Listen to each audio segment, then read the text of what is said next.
Factos e mais factos. Mais factos. E assim construímos sociedade. Rádio Despertar. 17 anos de sucesso.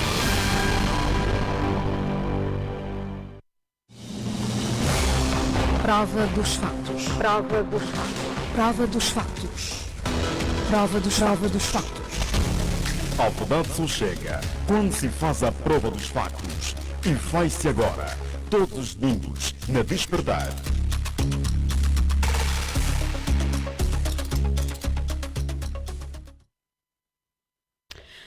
Sobretudo o que se deve guardar, guarde o seu coração, pois é dele de que procedem as saídas da vida. É com esta frase que lhe queremos saudar. Boa tarde, neste domingo de céu limpo, 31 graus centígrados, segundo o INAMET.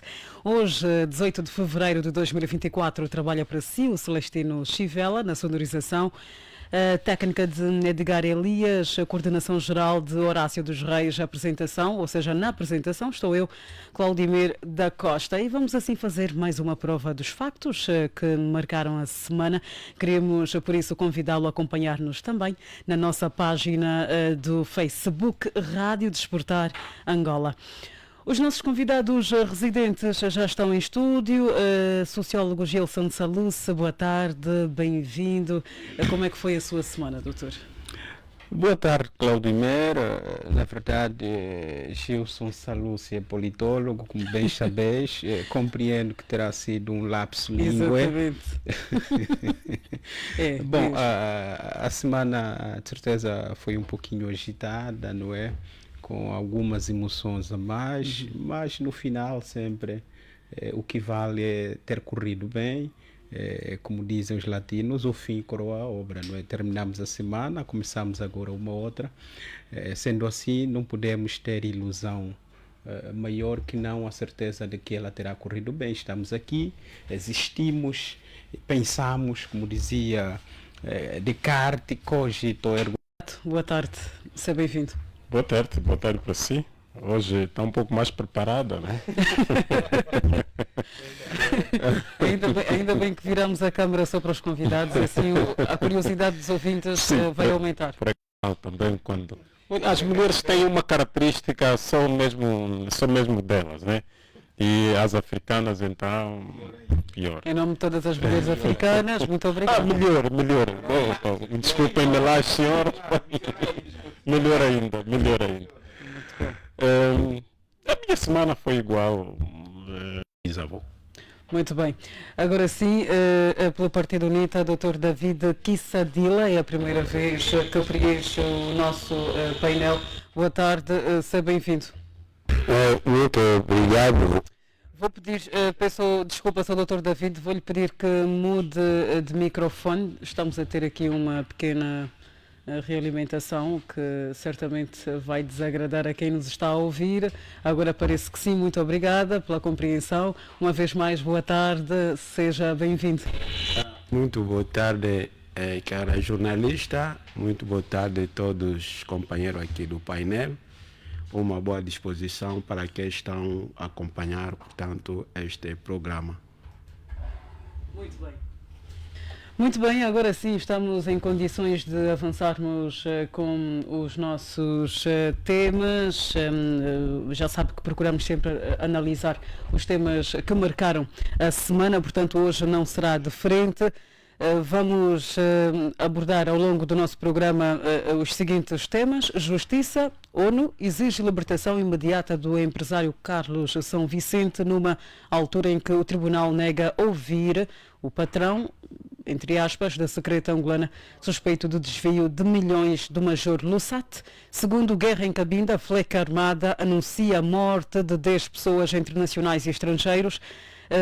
Nacionais e estrangeiras, assim é que está correto. O terceiro, crime cambial, máfia dos dólares no país. A BNA considera infundadas justificações da banca comercial para não ceder divisas a clientes na semana em que foram divulgados os dados da inflação, janeiro com o pior registro de inflação nos últimos 8 anos. Por último, dança das cadeiras imparável. Rui Falcão volta ao governo com a pasta da Juventude e Desportos. Portanto, vamos assim começar com o nosso tema. A Justiça, ONU, exige a libertação imediata do empresário Carlos São Vicente, numa altura em que o Tribunal de Comarca nega ouvir o responsável da secreta angolana suspeito de desvio de milhões do Major Lusat. O Grupo de Trabalho das Nações Unidas sobre Detenções Arbitrárias concluiu que a detenção do empresário luso-angolano Carlos São Vicente foi arbitrária e apelou à sua libertação imediata e compensação. O empresário luso-angolano Carlos São Vicente foi condenado a 24 de março de 2022 a 9 anos de prisão pelos crimes de peculato, fraude fiscal e branqueamento de capitais, bem como ao pagamento de uma indemnização de 500 milhões de dólares, ou seja, 464 milhões de euros. Os advogados suíços de defesa do empresário recorreram à instância da ONU junto do Alto Comissariado das Nações Unidas para os Direitos Humanos em março de 2021, 6 meses após o empresário ter sido detido por suspeita de crimes de peculato e branqueamento de capitais. No parecer definitivo, o grupo de peritos das Nações Unidas concluiu que a detenção violou a Declaração Universal dos Direitos Humanos e o Pacto Internacional sobre os Direitos Civis e Políticos e pedem às autoridades angolanas a sua libertação, neste caso a libertação do empresário Carlos São Vicente. A mesma sorte não teve a defesa de Lusat, cujo pedido de audição à Miala foi negado, ou seja, o Tribunal de Comarca rejeitou o pedido dos advogados de Pedro Lusat para ouvir o diretor-geral do Serviço de Inteligência e Segurança de Estado-General, Fernando Miala, no seguimento do processo de instrução contraditória em que 6 elementos do SIC e um tenente-coronel do SINSE são acusados de terem assaltado o apartamento do major milionário em 2021. A defesa do major Pedro Lusat diz não entender por que razão o juiz instrutor se recusou a ouvir o general Miala e demais declarantes, tendo mesmo afirmado que este não está a ser imparcial na demanda da descoberta da verdade material e de um julgamento justo.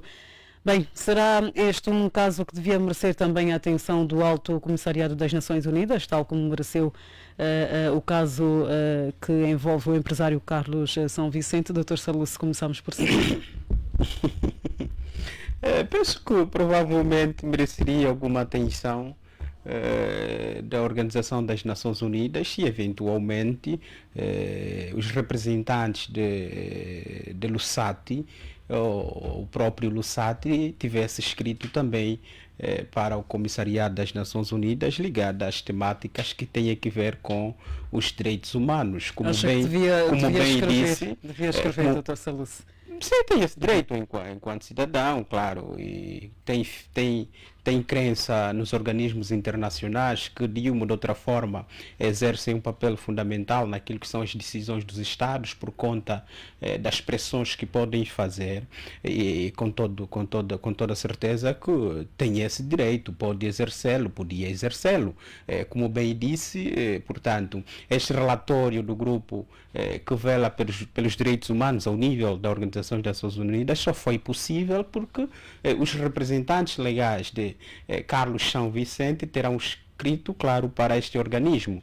E, portanto, depois de análise, depois de coleta de dados, depois de avaliação do processo no seu todo, entenderam ter havido arbitrariedade, entenderam ter havido imparcialidade por parte dos órgãos de justiça, pelo que entendem que o final não terá sido justo. Ou seja, Carlos São Vicente terá sido julgado não respeitando todos os princípios inerentes, inicialmente, claro, ao Pacto Internacional dos Direitos Civis e Políticos, que Angola ratificou, que é resultante do final da Revolução Francesa, que tem em vista, claro, a garantia de um conjunto de direitos que visam o respeito à dignidade da proteção da pessoa humana. Também acreditam que o julgamento não terá em vista o respeito da Declaração Universal dos Direitos Humanos e, como conclusão, entendem os relatores que deve haver uma necessidade imediata, claro, de libertação de Carlos São Vicente. Portanto, estamos a nos referir de um organismo internacional. Daí é que devemos ter em conta que Angola é um Estado soberano e, portanto, o processo teve em vista no território nacional, no âmbito, claro, do exercício normal das suas instituições, o que significa que isso não terá grande impacto do ponto de vista da libertação ou não de Carlos São Vicente, o que, do ponto de vista político, que podemos dizer, é uma certa pressão que nos próximos tempos poderá, claro, influenciar bastante na posição de Angola nos índices internacionais, quer na defesa dos direitos humanos, na transparência, e não só, pode haver, claro, uma influência que faça com que Angola venha a deixar alguns lugares ao nível desses índices de percepção de corrupção, de transparência e não só. Mas no que diz respeito à libertação imediata, claro, é óbvio que Angola é um Estado soberano e que tem princípios próprios. Não vejo aqui, do ponto de vista legal, não vejo aqui a possibilidade, claro, de Carlos São Vicente vir a ser libertado por conta dessa pressão que agora este grupo dos direitos humanos da Organização das Nações Unidas faz, né, por este apelo.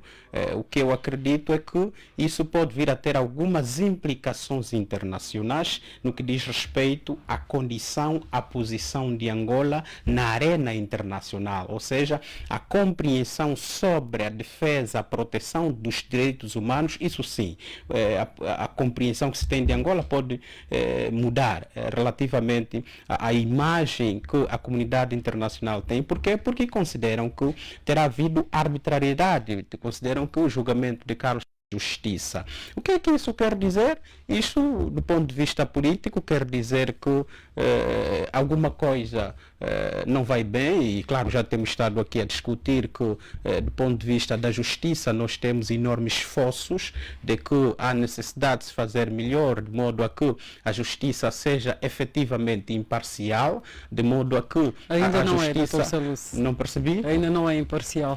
Bom, todos os outros casos são reflexos, claro, espelham um pouco de parcialidade ao nível da atuação dos nossos tribunais. Daí é que faz-se uma ligação entre o caso, concretamente, de Carlos São Vicente e o caso, por exemplo, que estamos aqui a refletir também, confirma ter se aproveitado de mais de $500 mil atuação institucional dos órgãos de justiça. É claro, já voltaremos há pesos, e esses pesos, infelizmente, criam desequilíbrios na atuação da justiça. Então não podemos considerá-la imparcial, não podemos considerá-la uma justiça que merece da ONU teria êxitos, melhor dito, já que algumas organizações angolanas de defesa dos direitos humanos acusaram as Nações Unidas de ter dois pesos e duas medidas, sendo que repetidas queixas sobre violações de direitos humanos foram ignoradas, ao contrário do que aconteceu com Carlos São Vicente. Primeiro é inédito. Aqui em Angola é inédito um organismo, portanto, das Nações Unidas se pronunciar a respeito de um processo, a respeito de um cidadão que está a cumprir uma pena de prisão. É inédito. Da experiência que se tem aqui, e aqui nos atermos aquilo que são também as opiniões da sociedade civil, para se pronunciar a respeito de Carlos São Vicente. Na verdade, eu desconheço de facto o próprio processo em si. Portanto, eventualmente terá obedecido um critério, uma estratégia de defesa. Os organismos estão aí, deve-se recorrer. A defesa recorreu aqui a nível interno. Creio que havia recorrido para efeitos de inconstitucionalidade e não teve o provimento e, portanto, esgotados que estavam os recursos internos, e decidiu recorrer à instância internacional. Mas aqui também para dizer que não é uma decisão das Nações Unidas como está, mas é um relatório de uma equipa de peritos em relação a Angola. Portanto, de agora em diante, o cidadão angolano que tiver numa situação de género, portanto, pode recorrer também a essa instância, portanto, esgotados os mecanismos desta natureza, vai tratar exatamente na mesma proporção, porque nós não podemos ter cidadãos de primeira, de segunda e de terceira, e porque aqui é preciso notar, portanto, o cidadão Carlos São Vicente não é qualquer cidadão, e aqui é um dado importante, portanto, o cidadão Carlos Vicente é um cidadão que tem condições de pagar advogados em Angola, pagar advogado em qualquer parte do mundo onde tem vários outros interesses. Doutor Cicato, então não podemos acreditar que doravante qualquer cidadão que passar por alguma situação de, vamos lá assim dizer, de injustiça, poderá ter a ajuda da ONU, porque está agora a dizer que Carlos São Vicente não é qualquer pessoa. Está na Carta dos Direitos Humanos das Nações Unidas. Significa dizer que tem de ser alguém muito bem financeiramente, muito bem do ponto de vista social e económico, se me permite, para poder ter aqui a ajuda da ONU. Não estamos a falar que, pronto, não podemos dizer que qualquer pessoa, qualquer cidadão poderá ter esta ajuda ou esta atenção que teve Carlos São Vicente da ONU. Tanto a Carta das Nações Unidas, assinada em São Francisco em outubro de 1945, assim como a Carta dos Direitos Humanos, estabelecem exatamente a igualdade dos cidadãos. Portanto, estes organismos têm a obrigação de tratar-nos iguais. Pobres, ricos, altos, baixos, brancos, negros, todos iguais. E, portanto, estamos aqui a dizer, e quero acreditar em o cidadão deste país, que este organismo agiu, e, portanto, nos marcos dos princípios internacionais, nos marcos daquilo que ditam as normas tanto internacionais, avaliando os critérios que foram utilizados aqui pelos nossos tribunais. Portanto, quero aqui imaginar isto. E daí é que estou aqui a dar esse benefício de dúvida, que se fechou os olhos no passado, sei lá por que interesses, hoje, portanto, pode ser uma demonstração de que as leis vão funcionar então para todos os cidadãos. E aqui sim, voltando à pergunta que me coloca, a defesa do Major Lussati pode também recorrer a esta instância e depois vermos qual será então o posicionamento também. Mas também o Major Lussati não é qualquer major. Portanto, estamos a falar de indivíduos economicamente estáveis, que têm capacidade. Estou a falar também daquele cidadão que esta hora está em conflito com a lei e que até terá sido detido arbitrariamente.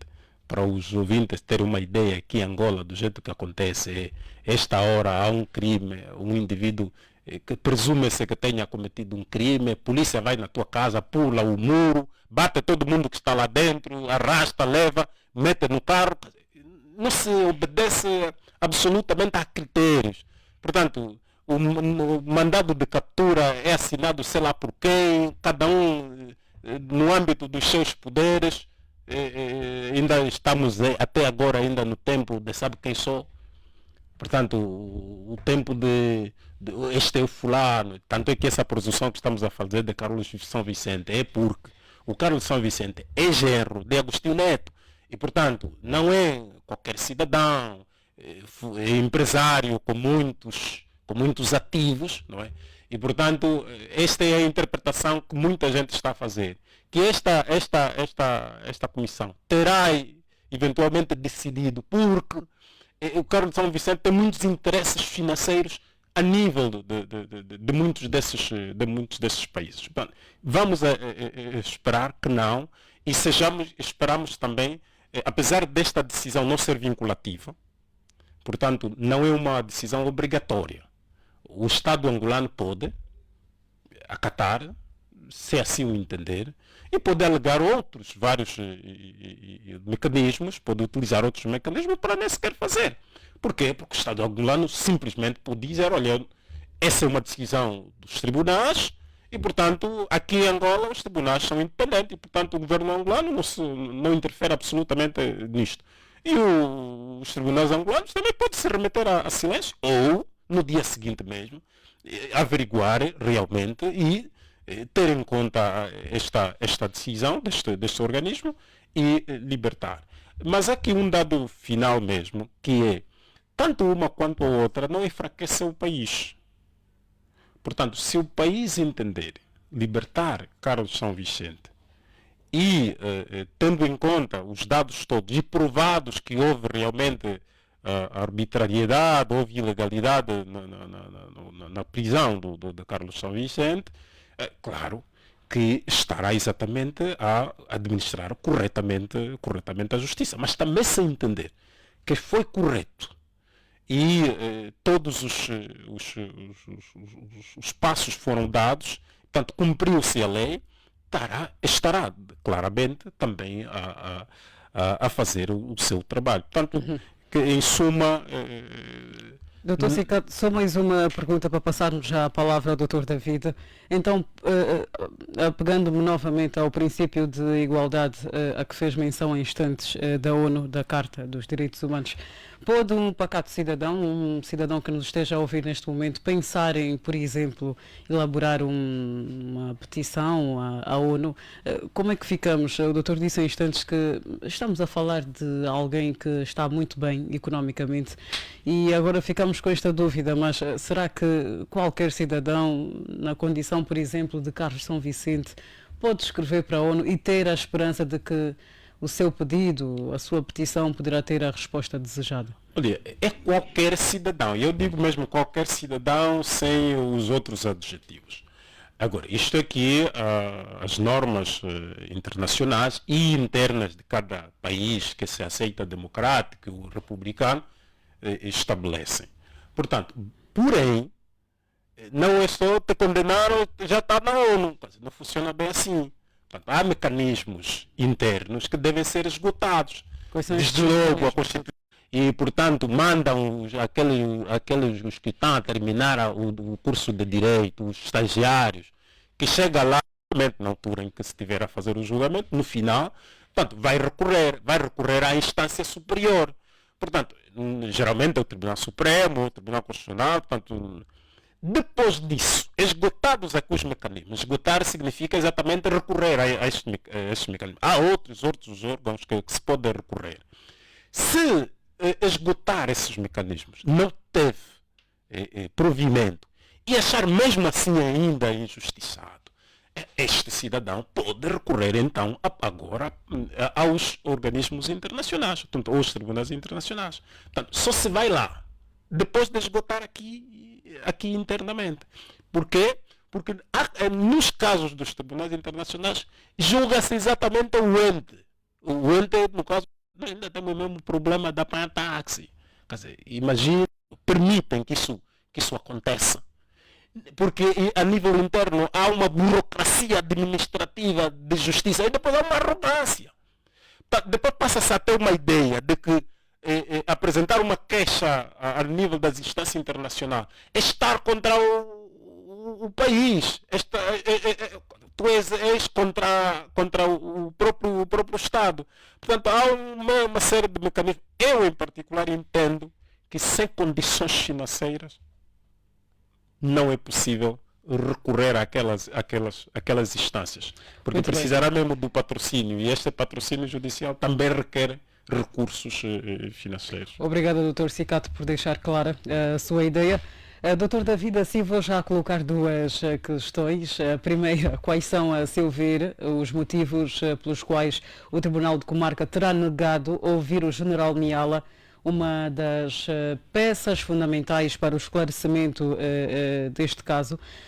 A segunda, quais são as implicações desta negação em ouvir Miala do Tribunal de Comarca? Como major, e estava numa instituição em que havia, de facto, era um subalterno, podemos assim dizer o termo. portanto, havia muito envolventes neste processo e da forma que os dinheiros foram, digamos assim, desviados e encontrados, logo abriu mais suspensões de que havia, portanto, muitos interesses lá dentro.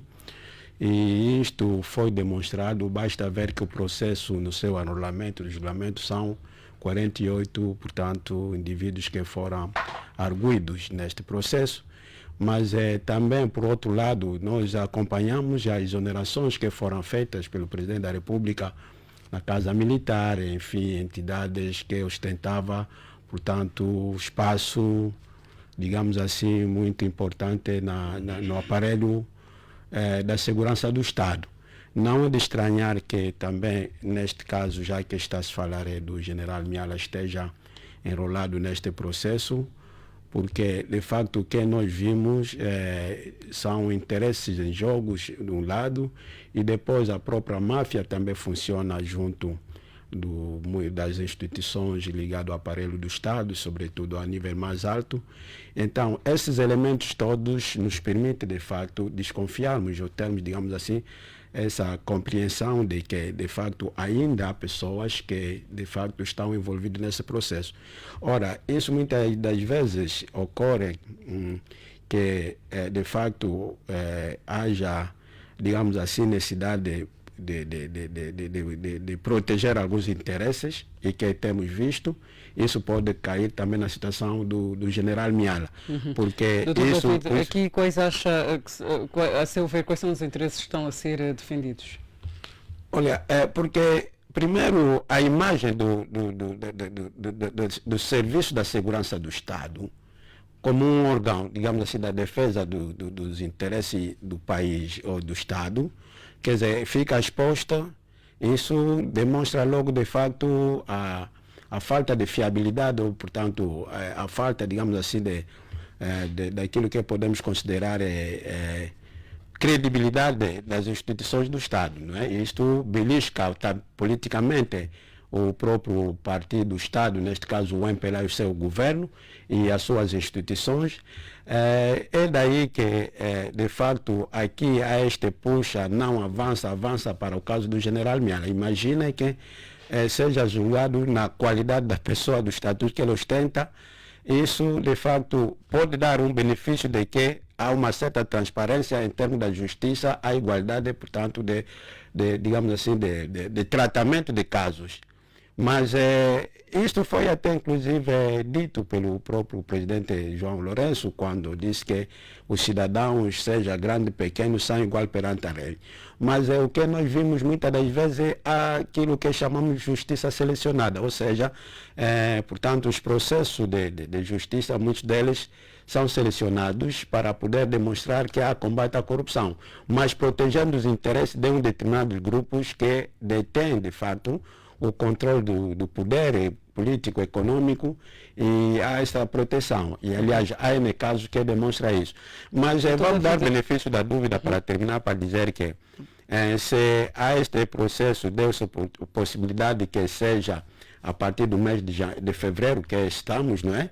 Pronto, deu-se na primeira quinzena, portanto, ainda podemos dar espaço de margem de tempo para podermos ver, de facto, se vai ocorrer ou não. Quer dizer que este prazo que foi prometido, fevereiro, vamos dar mais uma extensão de semanas até final do mês. Se isso ocorrer, de facto, estaremos perante um caso que, de facto, demonstra há uma certa imparcialidade no processo em que todos estão a ser ouvidos. E caso não, e aí vamos deduzir logo que, de fato, aqui o julgamento é selecionado, como tem sido o hábito, e aqui os interesses envolvem nisso, portanto, que estão a ser protegidos para, pronto, buscar, digamos assim, aquilo que achamos não envolvência daquelas pessoas que podem ser arriscados para a imagem do próprio governo e o partido do MPLA e o próprio poder do país.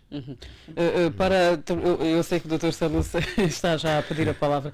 Dr. Saluce, não acha que, já que houve há esta vontade do general Miala quanto a este caso, a este processo que envolve o Major Lussat, há esta vontade do General Miala em pronunciar-se e falar abertamente.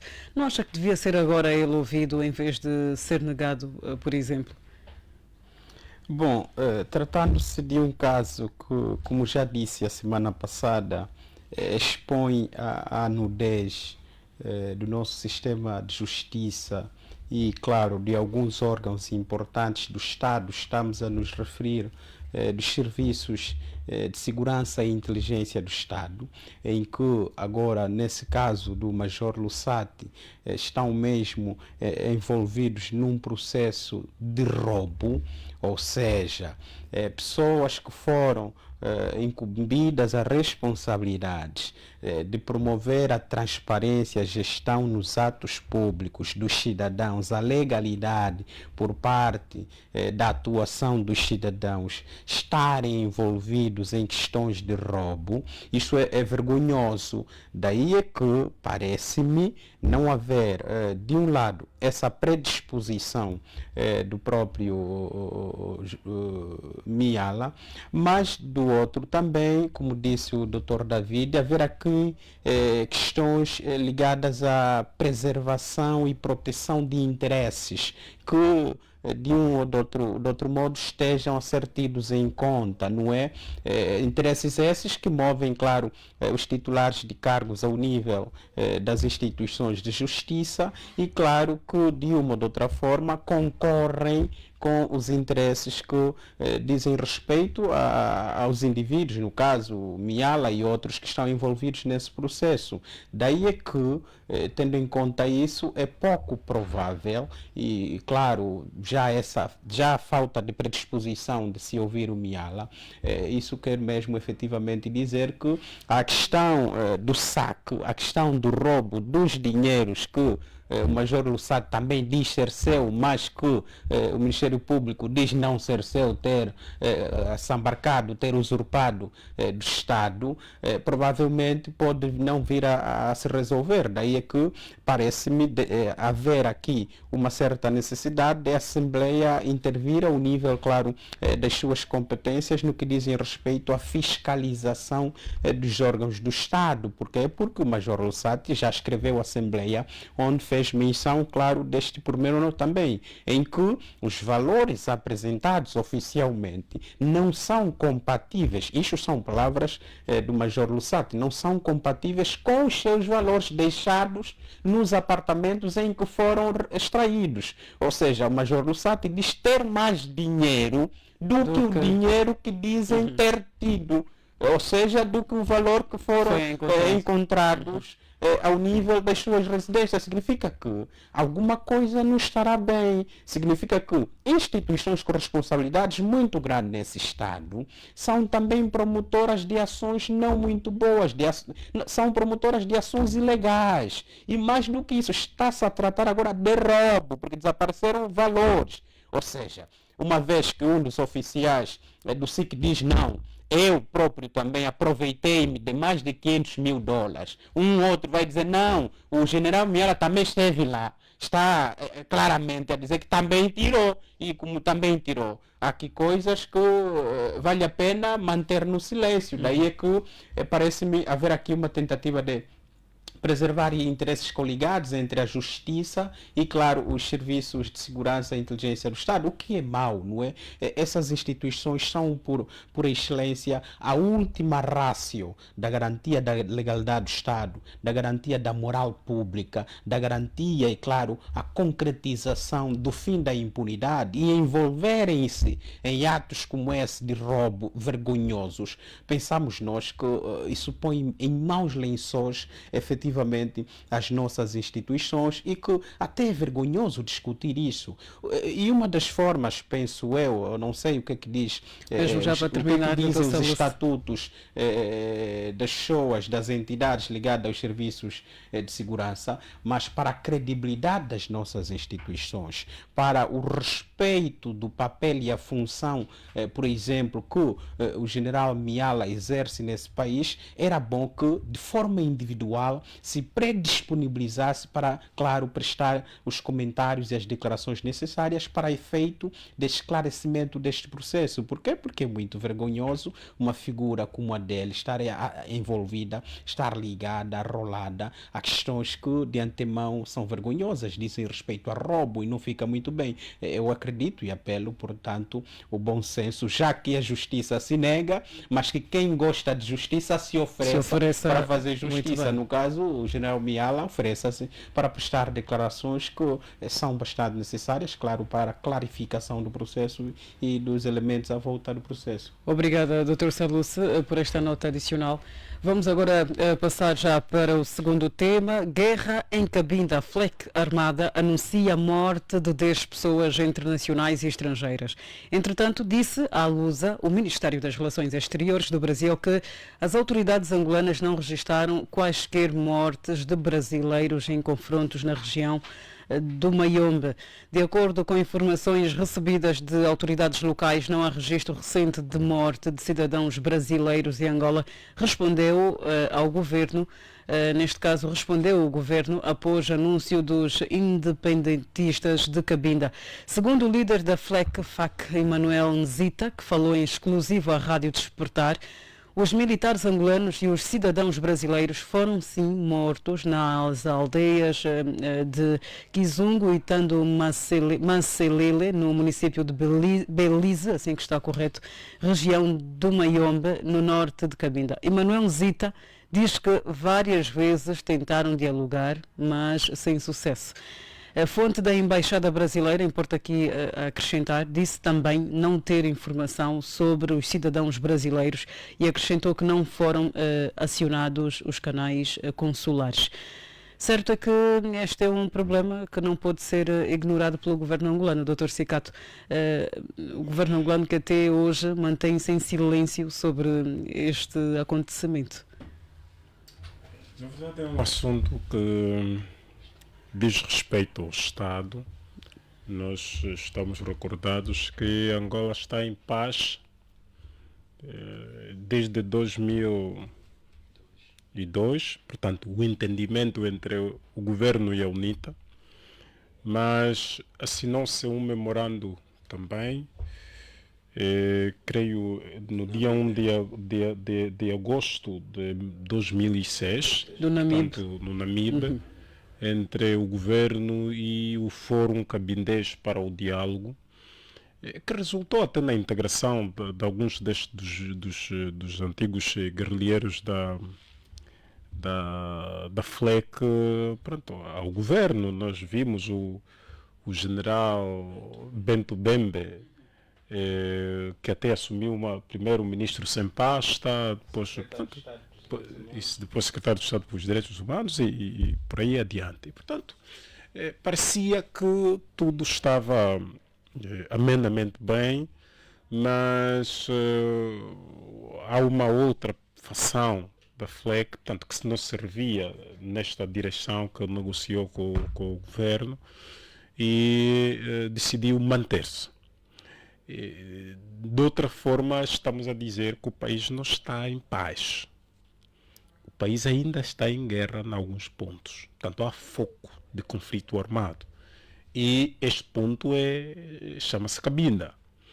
Por mais que as autoridades angolanas tentam passar uma mensagem de que devem ser algumas ações quaisquer, não há, portanto, tentam minimizar, mas o facto mesmo é que cada ano há sempre informações de que houve confrontos entre militares, entre as Forças Armadas angolanas e os militares da FLEC, ou que chegaram a determinadas aldeias e pronto, aconteceu o infortúnio, como o caso de Género.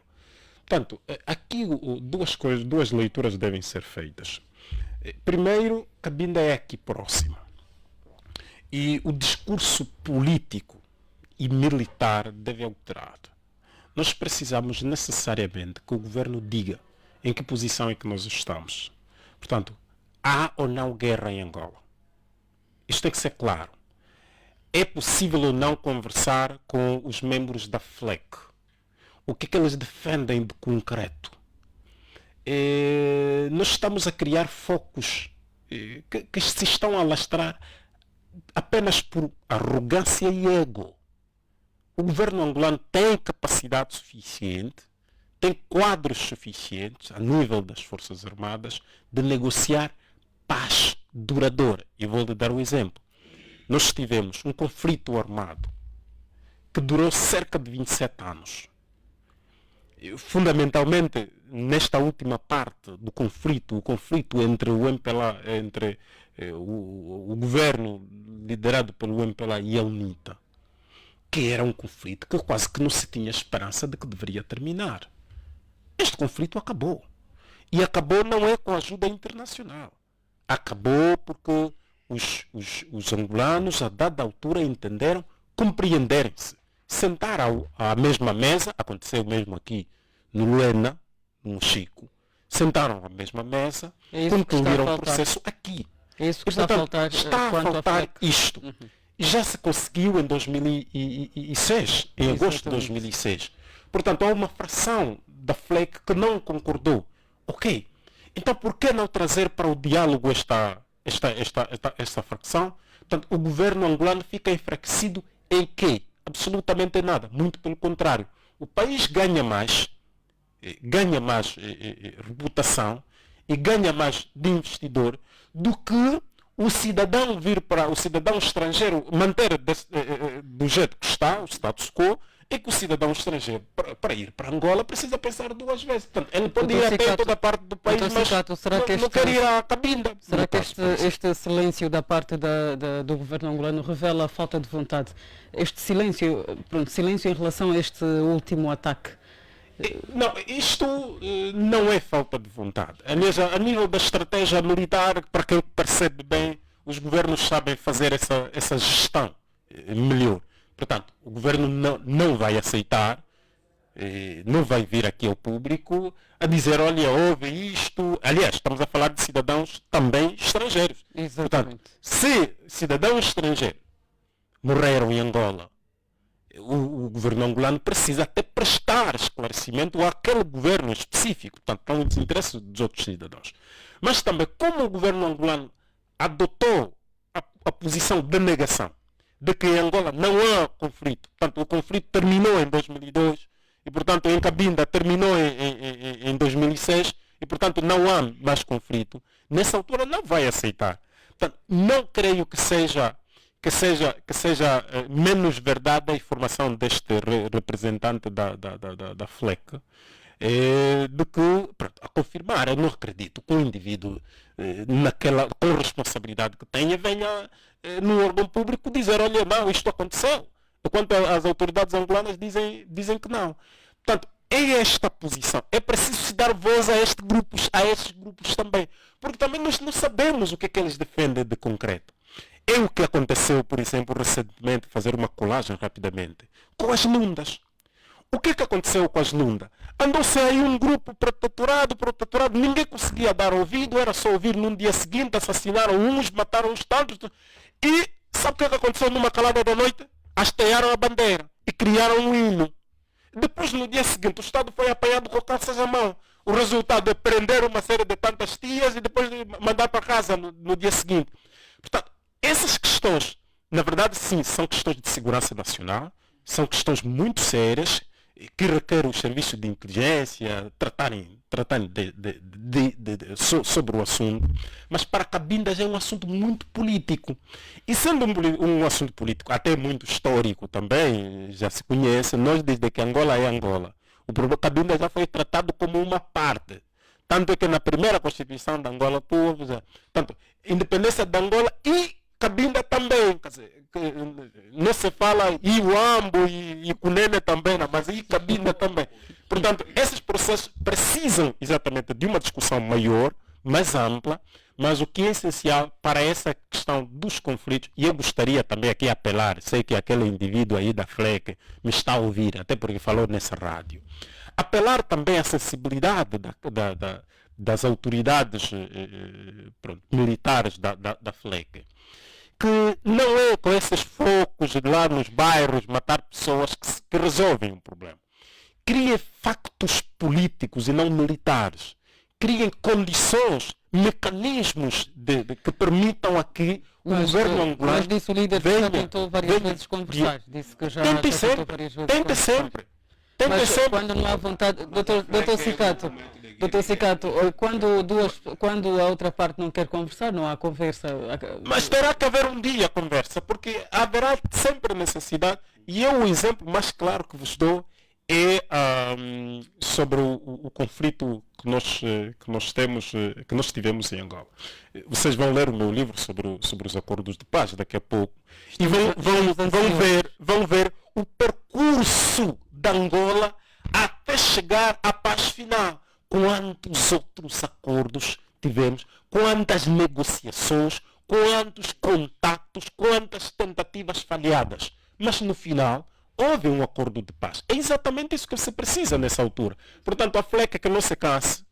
E o governo angolano, aqui também as organizações da sociedade civil, é preciso pressionarmos. Quando morre um cidadão em Angola por um conflito beligerante num país em paz, nós todos temos de nos levantar. Aí sim, também temos motivo de fazer manifestação. Mais uma vez aqui apelar ao cidadão. É preciso manifestar-se. Pressionar o governo para que vá para o diálogo. É necessário um diálogo. E o cidadão tem esse papel também, desse exercício político de pressionar as autoridades. Para não monopolizarmos aqui o debate, vamos já passar a palavra ao Dr. David. Dr. David, a UNITA disse recentemente, na voz do seu líder, Adalberto da Costa Júnior, que vai dar entrada na Assembleia de uma proposta para a autonomia de Cabinda. Ainda mantém esta intenção? Sim, aliás, a UNITA sempre defendeu o diálogo para, de facto, vermos a possibilidade de ultrapassar, portanto, os problemas que se colocam em Cabinda. É bem verdade que, mesmo voltando de forma histórica, mesmo já na luta de libertação colonial, Cabinda já existia a FLEC antes da independência. Havia o Zita Tiago, Lubota, o Zita Tiago e Rang Frank já existia nos anos 60. Ou seja, uma parte dos cabindas que vão integrar a UMPLA, mas com um acordo assimilados que o MPLA prometeu que, de fato, depois da independência de lutar, ele ia negociar para o problema Cabinda. E disseste muito bem, eles falavam de Cabinda, independência de Angola e Cabinda. Pois, são pessoas como Pedro Maria Tônia Pedalé, Maria Mambo Café, todos esses quadros do Cabinda que vão no MPLA, justamente no sentido de facilitar o acesso da guerrilha do MPLA para Cabinda, e quando houvesse independência, 10 anos depois, ia dar essa oportunidade, mas foram simulados. Então, essa sequência vai ocorrendo até, falamos também do Fórum Cabinda e do Diálogo, quer dizer que o MPLA não tem sido muito sério para resolver o problema de Cabinda. É bem verdade que Cabinda tem a especificidade que requer para nós todos, portanto, nos chama a atenção, é preciso dialogar com aquele povo, porque já habita no espírito do Cabinda, do povo Cabinda, que Cabinda nunca foi Angola. Então, se nós pretendemos também que ele faça parte de Angola, é preciso nós dialogarmos. Há muito mecanismo de solucionar. A UNITA coloca uma maior possibilidade, que é justamente a autonomia. A autonomia não é um caso, digamos assim, de sete cabeças, mas seria uma forma de dialogar e vemos as oportunidades que se pode dar ao Cabinda, e os próprios Cabinda manifestar a sua ansiedade, a sua vontade, e chegamos a um ponto final. Portanto, nós temos vários exemplos dos países onde, de facto, há regiões autônomas, não é? A nível do mundo, em que isso não periga até a paz. Pelo contrário, ajuda a unir os povos, ajuda a criar desenvolvimento, ajuda a ter, de facto, harmonizar a conciliação entre os povos. Então, esta perspectiva é que nós, a UNITA, achamos que é preciso dialogarmos mais com o problema de Cabinda. É preciso buscar consenso, autonomia para a cidade de Cabinda é uma forma de solucionar o problema. Aliás, o próprio MPLA foi nessa perspectiva, estatuto especial, por aí fora. mas que não é sério dialogar, que o MPLA não tem sido sério na responsabilização daquilo que muitas vezes é enfraquecimento, daquilo que são, digamos, as respostas sobre as preocupações que Cabinda coloca.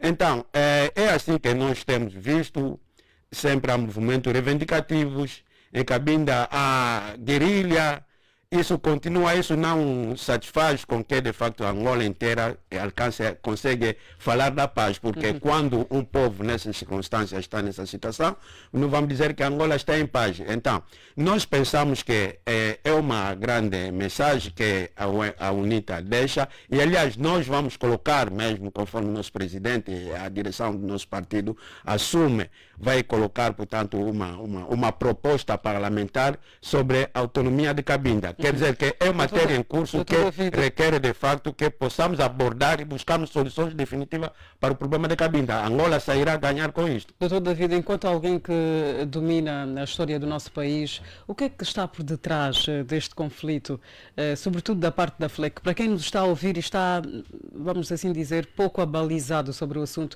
o que é que estará por detrás? Sendo que já houve em agosto uma tentativa de negociação, mas até os dias que correm, infelizmente, a situação é esta que estamos hoje a abordar.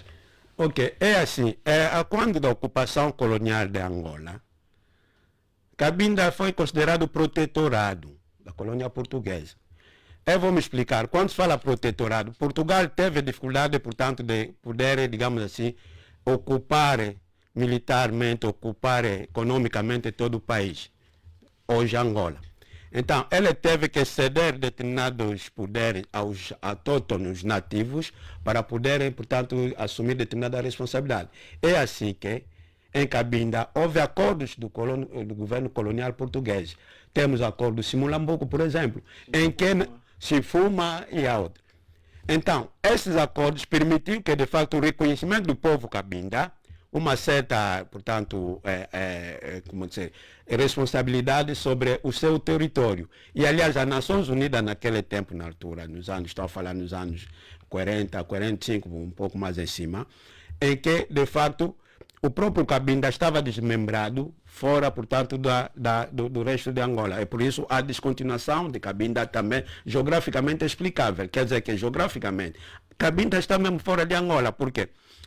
Nós vamos perceber também que quando se faz a divisão da África, foi uma régua que se fez, portanto, havia interesses para esta parte de Cabinda, houve acordos que permitiam, olha, troca-se, aqui fica desse lado, aqui e aí. Então, os colonizadores conseguiram fazer isso. Mas o que é verdade é que esses elementos vão criar indícios de que os próprios Cabinda ganham a consciência de que eles eram parte fora de Angola. Isso deu sequência até a luta de libertação. Estou a falar nos anos 60. A FLEC ainda existiu como movimento de libertação do enclave de Cabinda. Lutaram contra o colonialismo português. Ninguém pediu que Cabinda não lutasse através do FLEC para libertar-se contra o colonialismo português. Mas depois da independência foi excluído como parte integrante quer dizer, parte fora da luta de libertação. E nem integrado para poder... É ali onde tudo começa. Os únicos que foram. Doutor David, é ali onde começa o problema, quando há esta exclusão. É por aí justamente. Então, a exclusão vai dar sequência à parte Angola interna, depois da independência, houve continuação da luta para a democracia, que nós, a UNITA, tivemos que assumir. Hoje conseguimos, portanto, recuperar aquilo que de fato foi se excluindo aos outros. Portanto, hoje nos sentimos parte integrante do país, nos debates dos problemas que diz nos respeito. Os Cabinda também estão na mesma situação. Então, o Cabinda deve ser analisado minuciosamente e buscamos consenso, digamos assim, porque não se pode compreender. Quando se fala o próprio MPLA, teve FCD, que era o Fórum Cabindês de Diálogo, prometeu assinar os acordos, mas em termos de cumprimento, hoje, o Fórum Cabindês de Diálogo está fora destes acordos, portanto, já não há respeito daquilo que eles assumiram. Mas outros tornam a ver, mas de negociar com esses homens. Agora, Estatuto Especial para a Cabinda, falava-se em 10% do produto, portanto, do resultado da produção do petróleo, inverteria-se para o desenvolvimento de Cabinda. Mas esse 10% não foi cumprido em termos econômicos. Cabinda continua a reclamar os seus 10%. Quer dizer, há N elementos que, de facto, o governo do MPLA assume e não cumpre. Não é bom isto. Portanto, a única via para o efeito tem que ser o diálogo. Olha, imagina que a geração que fez a luta de libertação do enclave de Cabinda no período colonial, esses mais velhos já morreram. Estamos a falar do Lubota, mais velho Lubota, estamos a falar do Rang Frank, estamos a falar do Zita Tiago, mas a sua sucessão continua hoje em Cabinda. Você vai em Cabinda, encontra este espírito, manifesta-se a nova geração. A juventude cabindense hoje, tanto na sociedade civil, tanto outros até continentes, digamos assim, político-partidárias, assumem-se Cabinda e assumem-se como independentistas. Portanto, não é fácil você destruir pessoas em termos do pensar, porque eles têm essa consciência de pertença, esse sentimento de pertença. É preciso dialogar com eles e buscar solução. A UNITA surge com esta perspectiva, justamente, é preciso resolver uma vez por sempre o problema de Cabinda. Sem autonomia, sei que, mas as pessoas devem dialogar parte por parte, buscar consenso e resolver o problema. Não se pode excluir enquanto os outros têm ansiedade daquilo que os seus pressupostos, as suas propostas têm que estar visto como coisa. Obrigada, Dr. David, por este esclarecimento. Dr. Gilson Saluce, autonomia para Cabinda seria a solução para este problema? Bom, o Dr. David faz uma reflexão muito interessante, né? Uma reflexão histórico, social e também política sobre, claro, os pilares da emergência do conflito de Cabinda e com certeza que, tendo em conta esta reflexão, nós somos chamados a dizer que o nosso processo histórico foi mal compreendido, ou seja, nós lemos mal a nossa história e, em função disso, não tomamos as decisões mais acertadas possíveis. Por quê? Porque o problema de Cabinda é específico.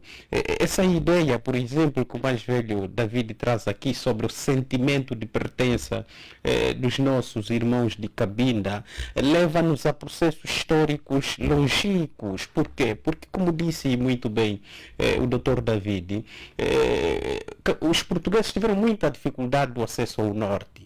E por conta da dificuldade de domínio do norte, tiveram que fazer cedências nas suas prepotências, ou seja, tiveram que, de forma negocial, encontrarem um meio termo para poderem estar naquelas circunscrições.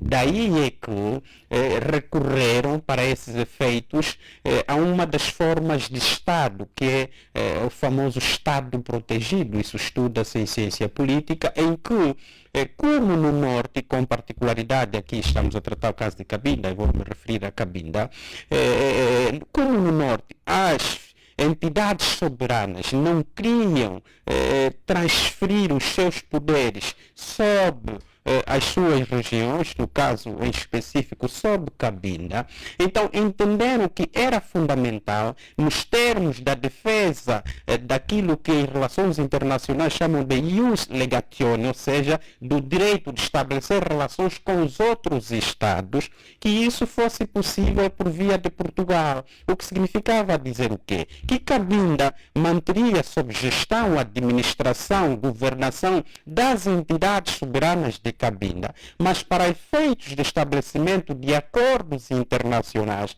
quem o faria seriam os portugueses. Nesse sentido, Portugal seria o Estado protetor de Cabinda e que Cabinda seria uma entidade soberana, sob tutela das autoridades tradicionais de Cabinda. E o que depois veio acontecer no despoletar do sentimento nacionalista angolano? É que os nossos principais movimentos de libertação nacional leram mal esses fenômenos. Daí é que, a partida, claro, foram movidos por sentimentos egoístas e não só, e claro, excluíram os vários movimentos independentistas de Cabinda, porque se de um lado nós tínhamos a UNITA a defender, claro, para a independência de Angola, do outro lado nós tínhamos o MPLA. No outro lado nós tínhamos a FLEC, que combatia também, claro, o colonialismo português, mas não para manter a integridade do território nacional de Angola, não, para manter a integridade de Cabinda. É isso que não foi lido.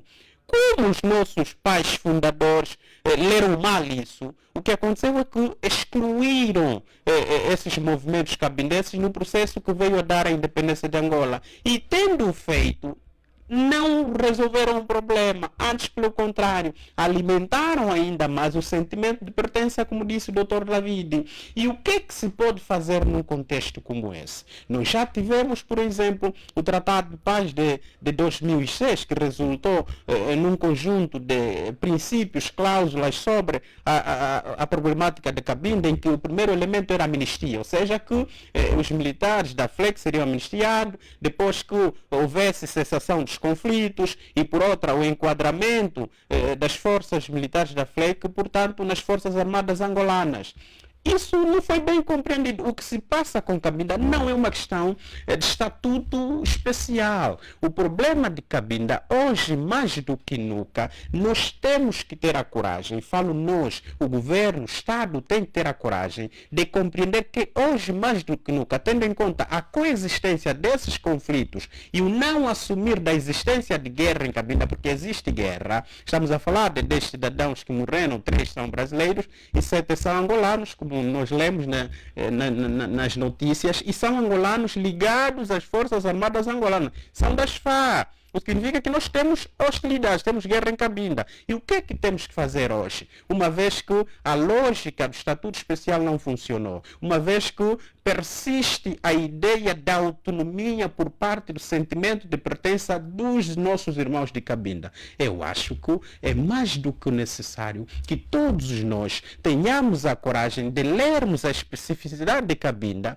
e começarmos a olhar para a questão da autonomia de Cabinda.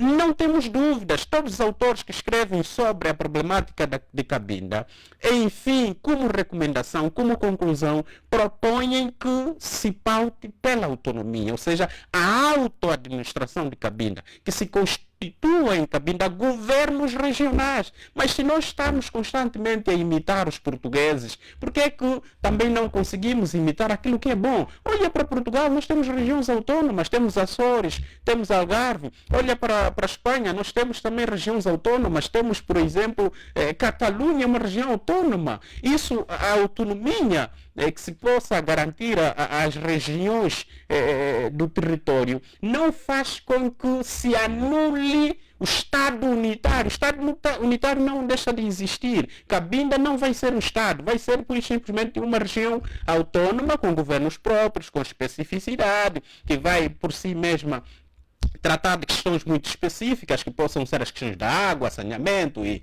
questões de finanças muito básicas, mas que sempre estará sob, claro, a tutela central. A Constituição angolana poderá sempre ser aquele tampão, aquela umbrella do ponto de vista legal, de limites e conferir poderes aos vários órgãos de Cabinda. O que vai se fazer é apenas criar esses elementos específicos, tendo em conta a particularidade deste território. Eu acho que já é a altura, claro, de começarmos a discutir com seriedade o problema de Cabinda e passarmos claramente para a questão da autonomia. Lermos os fenômenos sociais, políticos, econômicos e não só, e pensarmos no tipo de autonomia que se vai conferir a Cabinda. Mas já é urgente que comecemos a discutir a autonomia para Cabinda, porque essa ideia de região especial, estatuto especial, não funcionou. O conflito continua, os cabindas mantêm sempre aquele sentimento equidistante de Luanda e de Angola,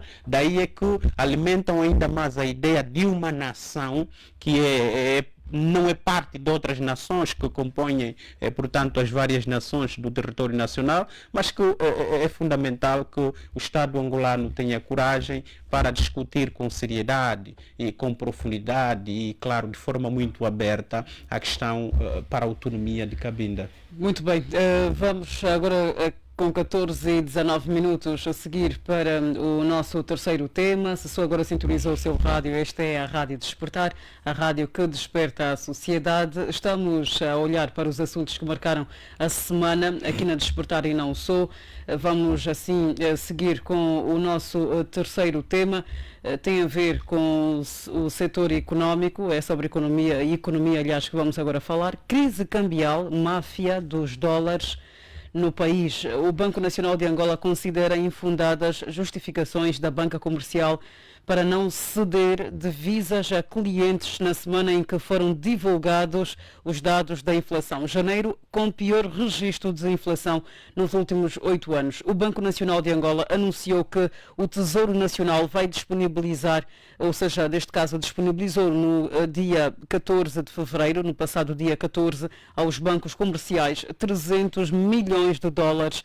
Segundo o comunicado do Banco Nacional de Angola, o montante estará disponível já está disponível, neste caso, até que se esgote, sendo a venda de divisas realizada através da plataforma Bloomberg em sessões diárias.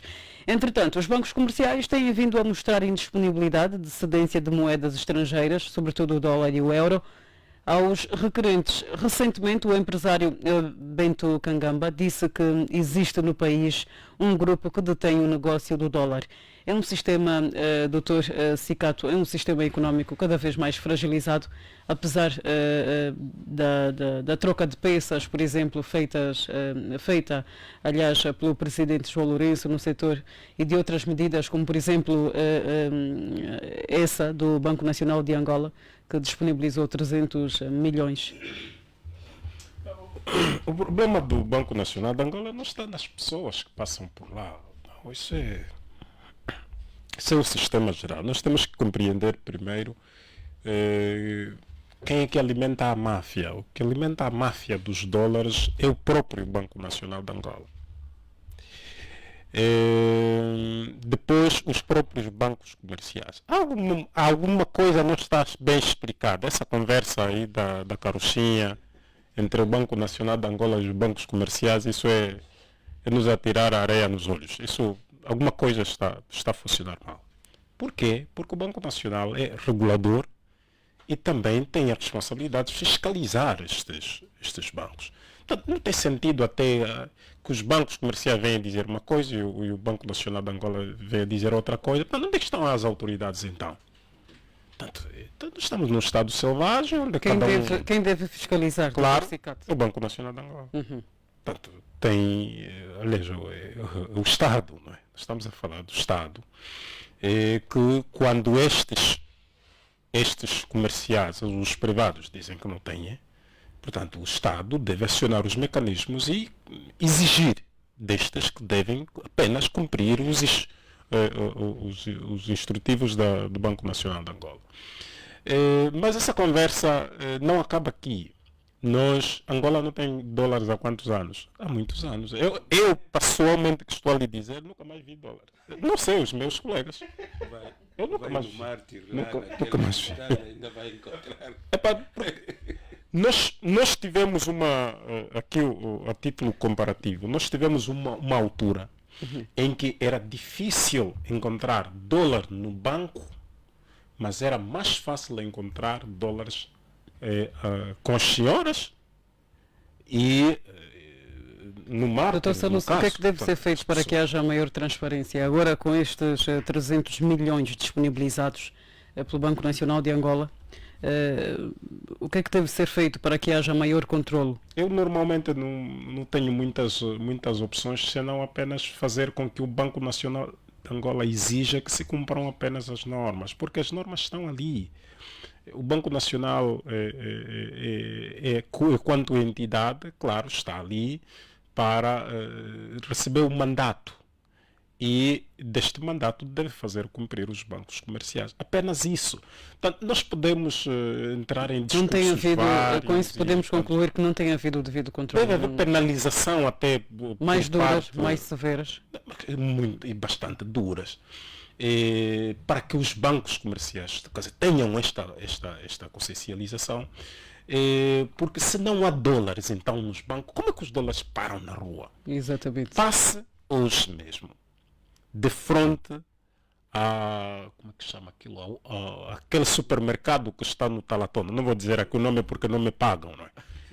Mas passe de frente àquele supermercado, tem 2, 3, 4 pessoas a chamar-te num canto porque há dólares para comprar. Passe no Mártires. O Mártires é o único cancro que ninguém conseguiu, nenhum governador de Angola, nenhum conseguiu destruir o Mártir. Sabe o que é que deu? O Walter Filipe tentou fazer alguma coisa, lhe deu uma hecatombe. O Mártir praticamente acabou com ele. Portanto, a máfia do dólar está nas estruturas mais lavadas e que até, infelizmente, são políticas. São políticas, empresariais, económicas e, portanto, será difícil haver uma regulação exata porque quem são os donos dos bancos? Quem são? São os políticos. Os políticos que estão no governo. Os políticos do MPLA. Estes são os mesmos que são colegas dos que tomam decisões nos outros departamentos. Então está explicado aqui. Portanto, o resto vai ser conversa de televisão. Mas aqui o que está é os políticos entraram na economia. Os políticos aproveitaram-se do dólar para fazer máfia. E são eles, os seus colegas, que no dia seguinte, é horário nobre, vêm ao público, dizem que os bancos comerciais não estão a fazer. E, portanto, eles são incapazes de poder agir. É apenas isso. E, portanto, mais do que isso, não há. O que poderia acontecer, o que poderíamos fazer e exigir, é exatamente cumprir-se o instrutivo. E onde é que anda o Banco Nacional de Angola quando esses bancos não cumprem? Pois é a pergunta que fica no ar. Dr. David, quer responder? Bom, aqui eu queria também reforçar, portanto, relativamente a esta preocupação que temos da crise cambial. Nós temos que perceber que, de facto, a economia angolana continua asfixiada pela falta de divisas. Aqui há elementos que sustentam este meu argumento. Continuamos a depender, portanto, de petróleo, em que hoje a produção de petróleo praticamente baixou e de maneira que ela afeta automaticamente, portanto, aquilo que é fonte de receita, grande parte do orçamento geral do Estado. E em janeiro, Dr. David, só para acrescentar, em janeiro ficamos mais pobres ainda, porque foi o pior registro. Sim, este é um elemento. E isto obrigou a Angola a estrategicamente retirar-se da OPEP.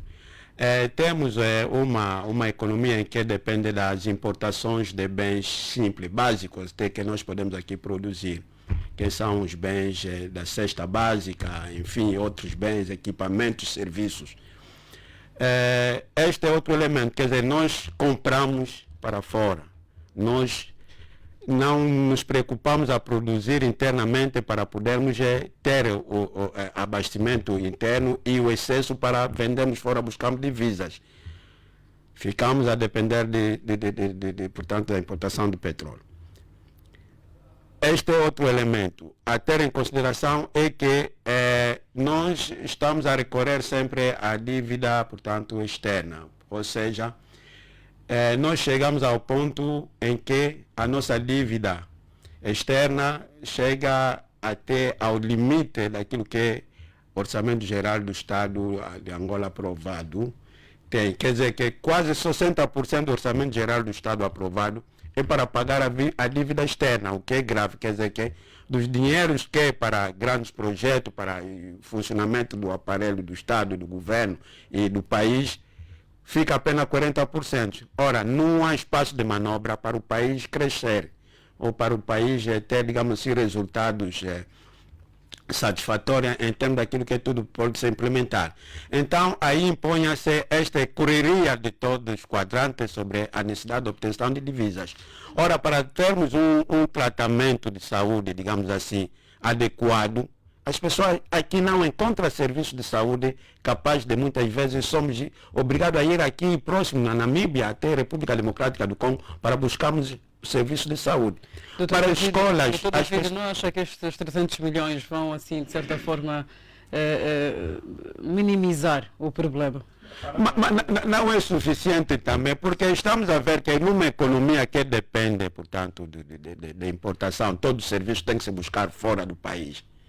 Quer dizer que o consumo de divisa é tão grande em que até quando hoje que a moeda local, aliás, vimos como é que ele está a depreciar-se todo dia que passa. Aliás, falamos aqui hoje, por exemplo, falou que em janeiro foi a taxa de dólar subir de tal forma jamais vista, mas ele não parou por aí, vai continuando. Se falarmos hoje, portanto, fevereiro, assim que estamos a falar, se irmos procurar divisas, vamos ver que o preço está a subir dia a dia. Isto é muito preocupante. Ou seja, nós estamos numa situação, há preciso ver aqui, questões muito profundas na perspectiva estruturantes, ou seja, que é preciso uma reforma muito grande para com a nossa economia, para podermos ultrapassar esses problemas. A procura de divisa, o que é que vai ocorrendo? Quando nós temos o pouco, muita gente precisa, é a questão de procura e oferta. A procura é tanta, há pouca oferta. Lógico, em que todo mundo pretende, porque os empresários, para poderem importar matérias-primas, para poderem ter os seus produtos, têm que importar, isso que é grave. Quer dizer, nós não produzimos quase nada aqui internamente, nós estamos a promover a produção nacional. Apesar de existir programa em que o governo apregou a que é preciso promover a produção nacional, grandes programas, enfim, etc. Mas em termos de resultado não acontece, os resultados não acontecem. Isto cria com que, de fato, o país esteja a passar uma situação da crise que vai piorando cada dia que passa, o que é grave também.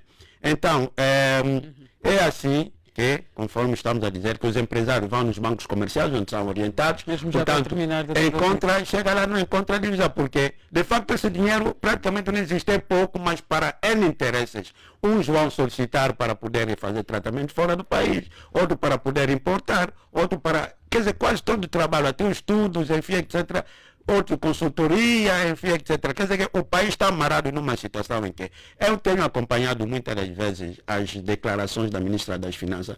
Eu até chego a ter pena da coitada ministra das Finanças. Está numa situação, quer dizer que, mesmo tecnicamente, cientificamente, começa a não ter resposta, a capacidade de resposta a essa realidade. Ou seja, economicamente, o país precisa uma reforma muito profunda, em que, de forma estrutural, que se reponha as coisas no seu devido lugar, que se reveja a forma de gestão daquilo que, de fato, a economia impõe, em termos da transparência, em termos da prestação de conta, em termos de, digamos assim, em que as pessoas possam, de fato, dominar, conhecer como é que está a economia, porque de maneira que o país está muito Dr. difícil. David falou instantes da ministra, a ministra das Finanças é neste cenário todo, se assim podemos dizer, o carneiro branco, é a vítima, é a que mais está a sofrer com este cenário todo.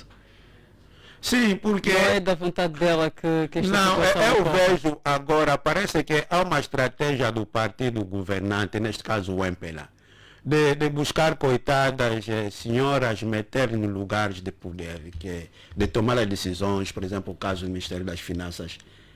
Porque, às vezes, as mulheres têm aquela passividade de não contrapor-se daquilo que não é aceitável. Sim. Quer dizer, que não é aceitável. Ou seja, a realidade não lhe permite fazer manobras técnicas que permitem contornar a situação. Porque, muitas das vezes, nós estamos a ver, por exemplo, contrato da justa direita. Quer dizer que N indivíduos aí acham que, olha, nós conseguimos financiamento, por exemplo, da linha de crédito A, ou B, ou C, mas, olha, nessa linha de crédito, as empresas que vão trabalhar são esse dinheiro, passa automaticamente para essas empresas, vão construir hospitais de raiz, vão construir autoestrada, vão construir não sei o quê. Quer dizer, sem dar oportunidade, digamos assim, da formalidade tecnicamente aceita, ou seja, os concursos públicos, para poder dar oportunidade a outras empresas terem também capacidade, digamos assim, de funcionamento, para terem possibilidade de crescimento econômico essas empresas. Não tem. O que está a ocorrer? Outras empresas vão entrando em falência, uns vão surgindo com grande possibilidade de crescimento, está-se a criar os monopólios, estão a criar-se oligopólios, porque há uma facilidade tal que não permite que haja abrangência em termos, digamos assim, de oportunidade de investimento. Isso cria que, de fato, os investimentos estrangeiros não venham para Angola, porque vão encontrar dificuldade. Primeiro, a questão de divisas. Eu trago aqui mais investimento, é preciso às vezes... Doutor David, vou já apelar ao seu poder de síntese, porque temos de passar a palavra ao Dr. Salucci e depois avançarmos para o nosso último tema. Ok, vou terminar. Muito rapidamente. Então, essas condições, essas realidades todas fazem com que, de fato, a economia comece a ficar asfixiada. Não há grande possibilidade nem probabilidade de economia de Angola crescer fora do petróleo, porque as políticas aplicadas, aliás, foram bem concebidas, mas em termos de materialização, as coisas não estão a andar mesmo. Muito bem. Dr. Salucci, o que é que lhe apraz dizer? Também vou-lhe perguntar a respeito não sei se assim posso dizer, mas a alegada falta de autonomia da Ministra das Finanças, se enquanto titular da pasta não pôde tomar decisões para melhorar o cenário, então estamos perdidos economicamente. Acredita? É um termo muito forte.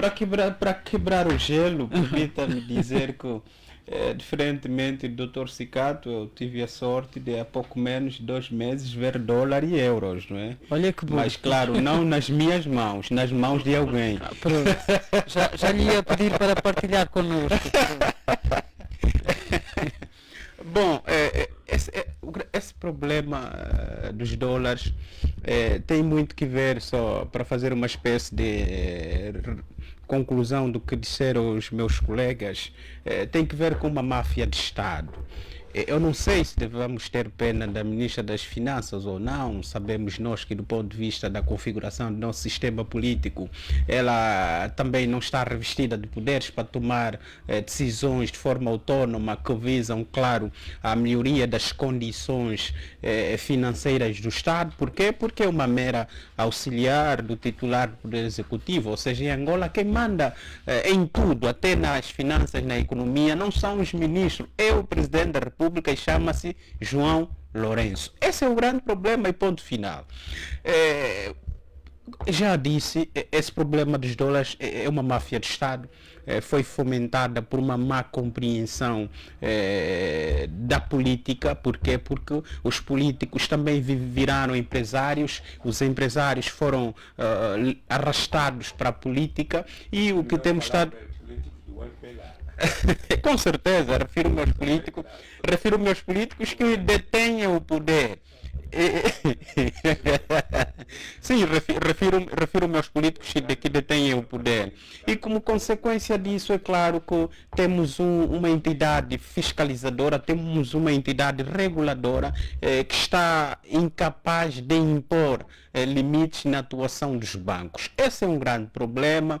Claro, não tem capacidade para regular, e mais do que isso, havendo situações menos boas contra a lei, de penalizar e dar as sanções à altura do cometimento dos crimes ou dos erros. E o que acontece é vermos os dólares, claro, em locais onde não deveriam estar, em locais de uma certa exposição, aquartando, claro, o direito dos cidadãos até que tenham contas bancárias domiciliadas em vários bancos, e onde terão depositado os dólares. Quando vão a estes bancos, não conseguem receber dólares porque há uma conversão automática, né?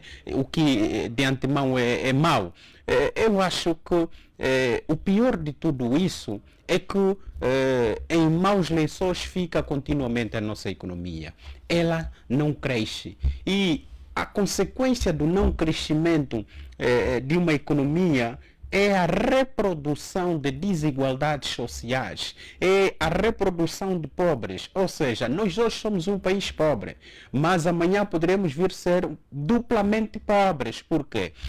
Se olharmos, por exemplo, para os índices da inflação econômica, o que é que nós vamos ver? Vamos ver inflações muito acima do normal, históricas até. Há instituições que falam de no final do ano chegarmos a ter 25%, outras falam em 20%, o Banco Nacional diz não, estaremos em 19%, mas o perigo está aí, está no fosso, na diferença entre o crescimento populacional, que hoje está na ordem dos 3,1%, e o crescimento econômico que está abaixo desses indicadores, dessas cifras. E isso é perigoso. Por quê? Porque o que vai acontecer é produzirmos um país que daqui a 10, 15, 20, 30 anos será mais desigual, um país que será mais pobre. Daí é que entendemos nós que, do ponto de vista da definição das políticas macroeconômicas, que se tome a dianteira de robustecer a nossa produção nacional. O senhor presidente não pode, claro, o executivo angolano não pode, por exemplo, agora temos produtos que deixaram de ser importados, outros que vimos a sua redução de importação, quando nós ainda não somos um país produtor, nós não produzimos absolutamente nada, nós não somos um país autossuficiente. O peso da limitação da importação também, claro, agudiza a nossa instabilidade social e econômica. É aquilo que já disse o Dr. David, do ponto de vista das lições mais básicas da economia. A famosa lição da procura e oferta, né? Pois, Dr. Salus, ultimamente temos assistido a vários, temos estado a notar, ou pelo menos a obter a confirmação de que vários impulsos têm sido dados à produção nacional. Temos estado a ouvir do ponto de vista retórico, do ponto de vista demagógico. O que é que se faz do ponto de vista da concessão das despesas do Estado para o ano civil de 2024? Nós não temos acima de 1% valores cabimentados para a agricultura. Nós estamos a falar de 2, 3, está abaixo de 2%. Então, como é que isso é input para a nossa economia, para a produção nacional? Não é possível. Um país que é bastante dependente, um país que não produz para si mesmo. É claro que a sua preocupação maior deve ser a criação de condições que permitam robustecer a produção nacional. Por quê? Porque essa coisa, por exemplo, de o executivo limitar a importação do produto X, produto Y, sem, claro, ter a noção de que a produção daqueles produtos a nível nacional já cobrem a demanda. É uma das decisões mais estúpidas do ponto de vista da compreensão econômica. Não me referi. Então, é a procura e oferta. A lógica econômica é quanto maior for... já o seu pensamento. Sim, vou já terminar. É a lei da procura e oferta, como dizia, né? Quanto maior for a procura, o que é que vai acontecer? A produção tenderá a ser mais baixa. Quando maior for a produção, a procura tenderá a ser menor. Se nós a nível interno produzirmos o suficiente, não vai ser o executivo a pedir que não se importe mais. Vão ser os próprios empresários a não importar. Por quê? Porque o mercado nacional estará a dar resposta satisfatória à procura. Isso é a compreensão mais básica da economia. E claro, nós temos problemas e em relação a essa situação, eu acho que é mais do que a altura de se dar uma volta às políticas econômicas do executivo angolano. E em relação aos dólares que vão ao mercado, que o Banco Nacional vai disponibilizar, nós temos certeza que esses dólares não estarão no banco, não vão servir para dar input à produção nacional. Vão mais para estar aí no mercado informal, vão entrar para esses espaços. Depois o que vai acontecer? Não vão ser utilizados para o benefício nosso, vão ser encaminhados por pessoas a título individual para os seus países de origem, por conta da máfia dos dólares que move, portanto, a nossa economia em Angola. Os dólares, quem são os maiores concentradores de dólares em Angola? São estrangeiros. Você vai no Mártires, vai no Cacenda, vai não sei aonde à procura de dólar. Quem são as pessoas que estão com dólares? São angolanos? Não são. são estrangeiros. Portanto, eu acho que é mais do que urgente o Banco Nacional tomar a sua posição de regulador. De tomar a sua posição como regulador, e mais do que isso, havendo, claro, situações menos boas ligadas ao não cumprimento das regras, que tenha, claro, a capacidade de usar da sua mão dura, né? Penalizar. E claro, já dizia Maquiavel, né? Você, quando penaliza o homem, este, antes de cometer crime, vai pensar duas vezes. Por quê? Porque sob um determinado crime já terá passado por uma sanção. E é importante que assim se faça. Muito bem, obrigada, Dr. Saluce. Vamos olhar para o nosso último tema, até porque o tempo já não é nosso amigo, aliás nunca foi. São agora 14h44 minutos, temos de reservar alguns minutos para o positivo e negativo da semana. Vamos então falar, por último, sobre a dança das cadeiras imparável que acontece no MPLA. Rui Falcão volta ao governo com a pasta da Juventude e Desportos. A nomeação à pasta da Juventude e Desportos assinalou o regresso de Luís Falcão Pinto de Andrade a um setor do qual já fez parte. Rui Falcão substitui assim Palmira Barbosa. Importa referir que em 1984 a 1989 foi Rui Falcão chefe de departamento da Secretaria de Estado de Educação Física e Desportos, e no período de 1989 a 1992 desempenhou o cargo de Diretor Nacional do Ministério da Juventude e Desportos. Parece haver aqui, Dr. Cicato, é por si que começo em relação a este último tema, parece haver aqui uma contradição, sendo que o MPLA, por altura da nomeação, por exemplo, do porta-voz, do novo porta-voz do MPLA, do partido MPLA, Esteves Hilário, disse que quer e é necessário sangue novo. E agora manda Rui Falcão, que segundo sabemos também já não é tão jovem, para... Exatamente. Não, eu não vejo nessa perspectiva. Portanto, pronto, a mudança de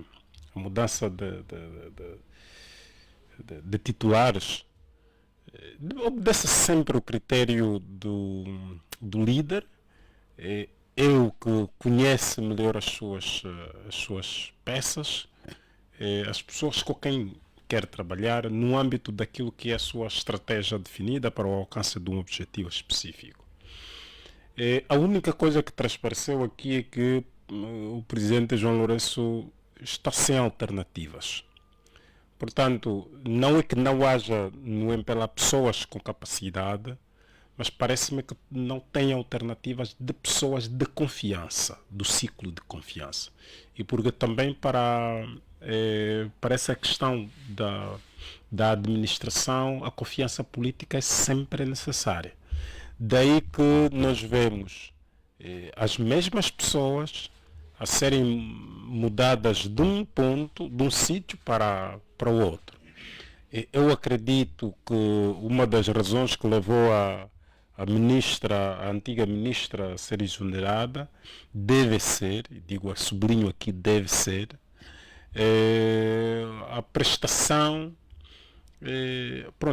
a forma como foi tratada a seleção, a ida para o CAN. Portanto, aquele dito por não dito, há dinheiro, não há dinheiro, jogadores a reclamarem, presidente da federação a reclamar. Parece que queria que se trouxesse então alguém que já tem experiência na área, que conhece melhor a casa, que tem também uma outra forma de abordar. Portanto, na visão do presidente João Lourenço, este sim responderia melhor. Tanto é que se está a dar até um destaque especial para ele. Então, tu acredita ter sido a escolha certa? Eu, em Angola, já não estou a ver quem é mais certo. Porque a verdade é que o país está a cair, todas as peças. Eu gosto muito de uma expressão que a Manavera, quando falou, a Manavera falou da jovem do Ministério das Finanças, a Vera Daves. Vera Daves tem uma frase que ficou viral, que diz lá, já oramos mesmo, já não funcionou, não está a funcionar. Portanto, em Angola, dessas peças todas já se experimentou tudo. O Rui Falcão já foi governador do Namíbia, já foi Benguela, e já foi 2 vezes secretário lá da área em que saiu agora, e portanto é deputado. Do ponto de vista do resultado concreto, já tem muita experiência, doutor Cicato. Claro, aí é aqui onde está. Portanto, se tem muita experiência, provavelmente pode ser ele uma pessoa que vai conseguir. A minha pergunta é se foi a pessoa certa nos lugares em que saiu. Muito bem. Portanto, essa que é a grande questão. Mas para mim não está em causa nem a pessoa, nem o lugar. A única interpretação que eu posso ter é que o presidente João Lourenço não tem mais pessoas de confiança, portanto, do seu ciclo de confiança, então prefere trabalhar com aquelas pessoas, fazer rotação daquelas pessoas que melhor conhece com quem deseja trabalhar. De resto, só desejamos a um ministro, agora já ministro da Juventude e Desportos, prestar atenção essencialmente ao desporto e prestar atenção também à juventude. E isto é essencial, que traga inovações para o Ministério. Muito bem, doutor Salus, passaremos a ter agora mais apoio para o desporto. Bom, eu não sei se passaremos a ter agora mais dinheiro, mais apoio, mais preocupação, mais olhar em relação ao desporto. O Presidente da República, na tomada de posse, pediu que assim fosse, mas claro, isso dependerá das políticas emanadas pelo Executivo do próprio Presidente João Lourenço. Isso não dependerá muito do Rui Falcão ou não. O que eu acho é que dependerá... Sim, o que eu acho é que dependerá do Executivo Central, dependerá das decisões que forem assumidas ao nível do Conselho de Ministros, que é dirigido pelo Presidente da República, e claro, da afetação de recursos essenciais necessários para esta instituição em específico. O que é que acha que terá ditado a saída de Palmira Barbosa? Eu não sei se terá sido efetivamente o CAN, mas sobre isso muita coisa disse, não é? Muita coisa veio ao público sobre a falta de apoios em relação às palancas negras, e depois o Ministério veio a dizer que afinal de contas havia dinheiro, mais de 7 mil milhões de dólares que terão sido cabimentados ao Ministério da Juventude e Desportos desde 2022 para efetivamente a participação de Angola no CAN de forma geral, mas depois Arthur Almeida Silva vem dizer, enquanto secretário da Federação Angolana de Futebol, que não tinham condições, não tinham apoio, não havia dinheiro. Portanto, aqui é um conflito que nós não compreendemos. Agora, em relação de forma concreta à nomeação de Falcão, eu acho que é uma nomeação que não sei, não é? É percepção minha, análise minha, que está muito aquém do perfil do próprio Falcão. Porquê? Porque primeiro trata-se de um ministério ineficaz. Trata-se de um ministério improducente. Não, um ministério que não produz. Trata-se de uma instituição... Se calhar, não sei se foi este o pensamento, para não o mandarmos para casa e ficar inutilizado, pode ficar ali um bocadinho, e também ou então se calhar foi mesmo por uma questão de experiência. Eu não creio que seja experiência, porque afinal já foi secretário de Estado da Educação Física e também já desempenhou o cargo de diretor nacional do Ministério da Juventude. Eu não sei se é experiência. Eu acho que qualquer um que venha a governar Angola num contexto similar a este e anterior de todos estes anos. Não sei se tem experiência governativa, porque esse país, desde 1975, que é desgovernado. Esse país nunca foi ainda governado. Portanto, falar de experiência governativa em Angola, isso é muito utópico, não é crível. O que eu acho, e claro, disse-o em vários setores em que eu tive a oportunidade de intervir, é que a nomeação de Falcão terá obedecido uma estratégia do Presidente da República de acomodação de Falcão, de garantia, claro, de continuidade de benesses a Falcão, uma vez que a forma como terá sido afastado do bureau político não o terá desagradado, e conhecendo o perfil, a forma de ser de Falcão, provavelmente traria-nos a sua indignação na asta pública, e como forma, claro, de o acomodar, como forma de garantir o suficiente para o silenciá-lo, claro, João Lourenço vai nomeá-lo. Não tem que ver com experiência para um ministério que ainda rivaliza com uma comissão nacional da juventude, ou seja, Conselho Nacional da Juventude, onde às vezes temos dificuldade de compreender quem é o Ministério da Juventude e Desporto, quem é afinal de contas o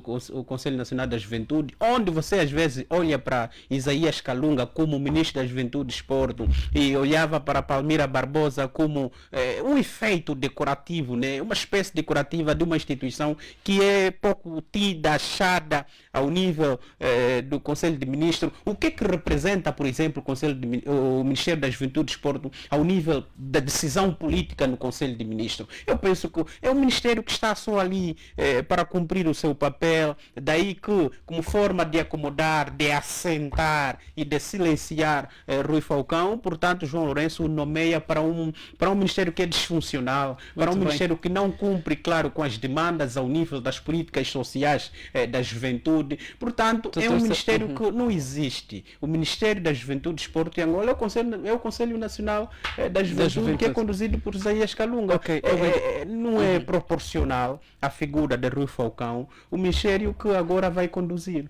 Obrigada, Dr. Salus. Agora, Dr. David falou da ministra Vera Daves. Estamos aqui diante de mais uma senhora que terá sido, por assim dizer, usada, terá sido vítima. Pois, eu aqui queria iniciar, desejar sucessos, portanto, nas novas funções ao professor Luís Falcão. Professor Luís Falcão faz parte de pioneirismo, portanto, da transição da Secretaria do Estado de Educação Física. Está feliz com a sua nomeação a este... Desporto para o Ministério da Juventude e Desporto. Quer dizer que passou a mexer departamento para depois diretor nacional da Juventude. Portanto, no primeiro, estou a falar dos anos 89. Muito bem, está mas feliz, Dr. David, para dizer o seguinte, a concepção do... Dr. David ainda não respondeu a minha pergunta. Está feliz eu vou com chegar esta lá, nomeação? Vou chegar lá. Está bem. Eu ia chegar lá. A concepção do Ministério da Juventude e Desporto naquela altura não é o mesmo que deve ser entendido hoje. Portanto, as realidades são muito diferentes. Hoje o Ministério da Juventude e Desporto, sobretudo a parte da ficou esvaziado, ou seja, há o Instituto Nacional da Juventude, há o Conselho Nacional da Juventude, mas numa altura inicial ele praticamente era apêndice da JMP lá dentro da instituição executiva do aparelho do Estado. Era esta a realidade. Portanto, hoje já nos faz sentir, porque a sociedade está mais aberta e ele esvaziou-se no telefone. O maior problema onde se ponha é justamente na área, digamos, do desporto, onde de facto nós encontramos um aproveitamento político da área do desporto. Isso prejudica, portanto, o desenvolvimento do desporto angolano. A questão não está nas pessoas. É bem verdade, hoje pode trocar esta, aquela. Não vai fazer nada de diferença, porque os programas não estão adequados daquilo que é a realidade angolana hoje. Nós vimos o financiamento, aliás, é um problema que houve aqui. Os atletas, os clubes não têm recebido, digamos assim, de forma igual os apoios. Portanto, há equipas que beneficiam apoio do Estado, outras equipas em determinadas províncias, por exemplo, não têm apoio do Estado. Ou seja, por exemplo, nós vamos ver que clubes como Petro Atlético recebem diretamente apoio do Estado através da Sonangol. O 1º de agosto recebe diretamente através das Forças Armadas. O Inter recebe diretamente através do Ministério do Interior da Polícia.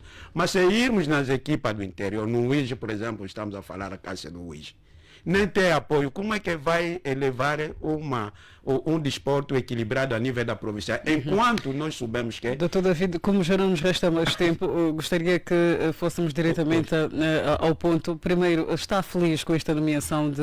Não há solução, não é feliz. Foi uma, digamos assim, uma artimanha que sei lá. Mas está feliz ou não, doutor David? Não, o problema é buscarmos as soluções para o país, não é ver a pessoa que foi nomeada, não foi nomeada. O problema não está aí, porque é bem verdade que eu, de facto, posso admitir que a ministra cessante demonstrou muita incapacidade, não é? Não foi vítima. Aqui não também demonstrou muita incapacidade. Okay, nós temos agora a situação, portanto, da lei da antidopagem, que coloca Angola em risco de ser, digamos assim, sofrer sanções junto às organizações internacionais ligadas à dopagem, por atraso, portanto, apresentar fazer um trabalho em condições. Este é um aspecto. Aliás, nós acompanhamos no Parlamento, quando foi chamado para poder explicar as razões, nem conseguiu dar, digamos assim, explicações que convincessem.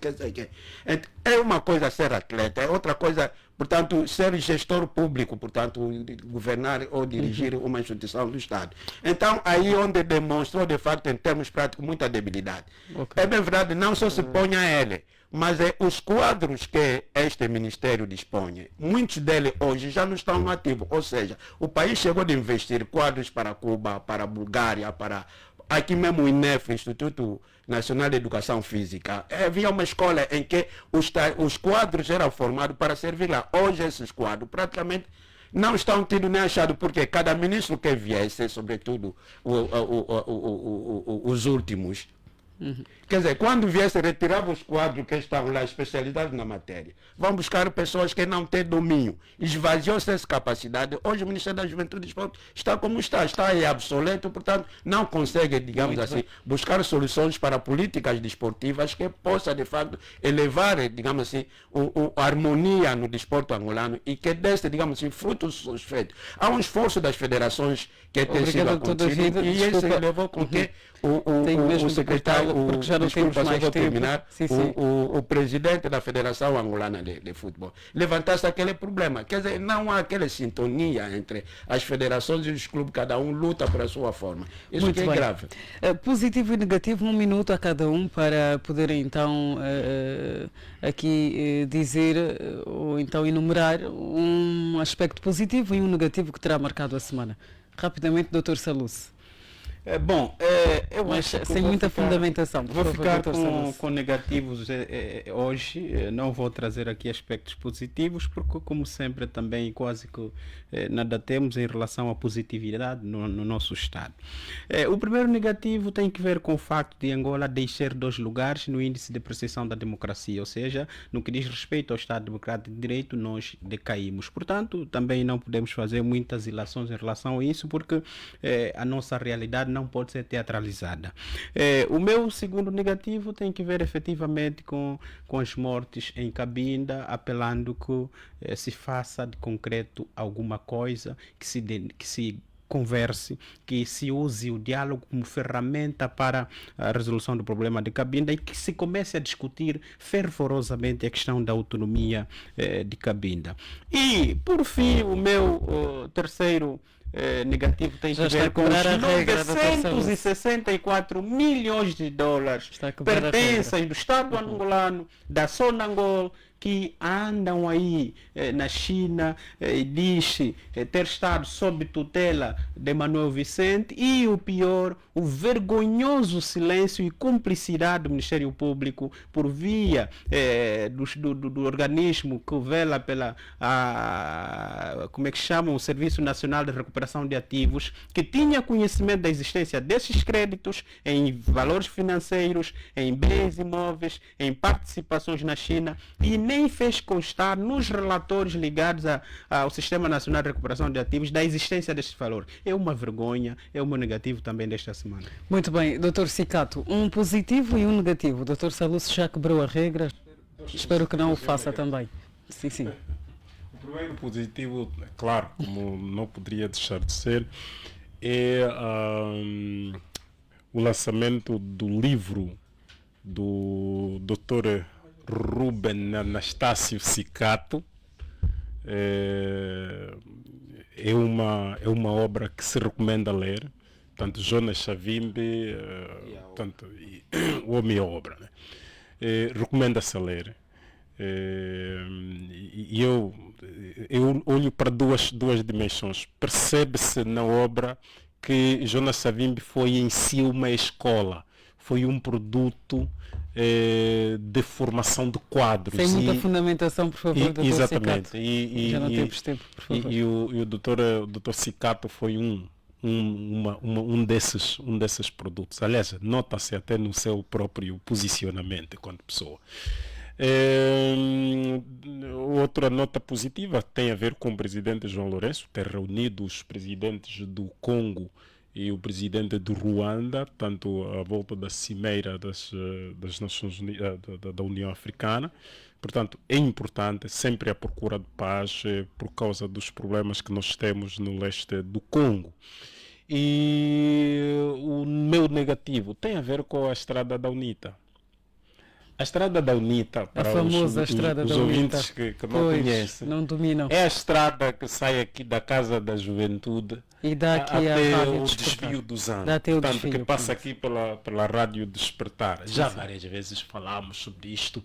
Diz-se que essa estrada não é reabilitada porque é aqui onde está a sede da UNITA, dos Quacha, é assim que eles chamam, é aqui onde está a Rádio Despertar e, portanto, não reabilitam por isso. Acredito que não.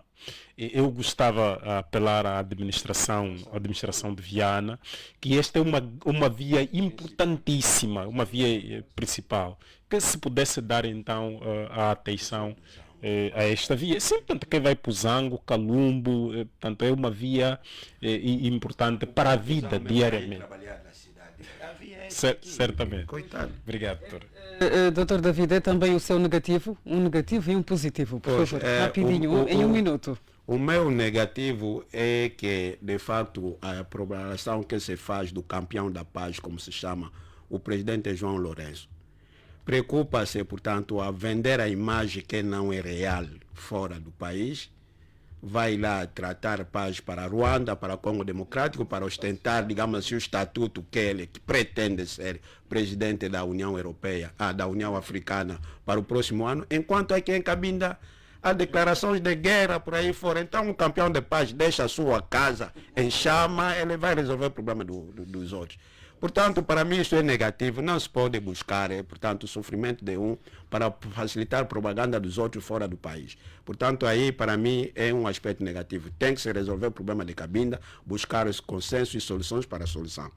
E o positivo, aqui, por enquanto, não tenho o positivo a mostrar, porque a situação social e econômica do país está muito mal. O povo está mesmo a sofrer e não podemos ficar alegre quando num país já há crise econômica, crise social, enfim, política, tudo não está a caminhar bem. Portanto, não estou a ver nada de positivo. Muito bem, com estas últimas palavras do Dr. David Quissadila que vamos colocar um ponto final a esta edição do Prova dos Factos. Contamos também com a presença em estúdio do politólogo Gilson Saluce, Dr. Agostinho Cicato, hoje infelizmente sem o Dr. Ndondazinga, mas foi possível e queremos agradecer a todos que estão neste momento aqui conosco. Ficam então as despedidas da equipa que trabalhou para si, na sonorização Celestino Chivela, técnica de Edgar Elias, coordenação geral de Horácio dos Reis, apresentação de Claudimir da Costa. A continuação de um ótimo domingo em nossa companhia. Até à próxima semana para mais um Prova dos Factos. Prova dos Factos. Prova dos Factos. Prova dos Factos. Prova dos Factos. A verdade só chega quando se faz a prova dos factos. E faz-se agora, todos os domingos, na Despertar.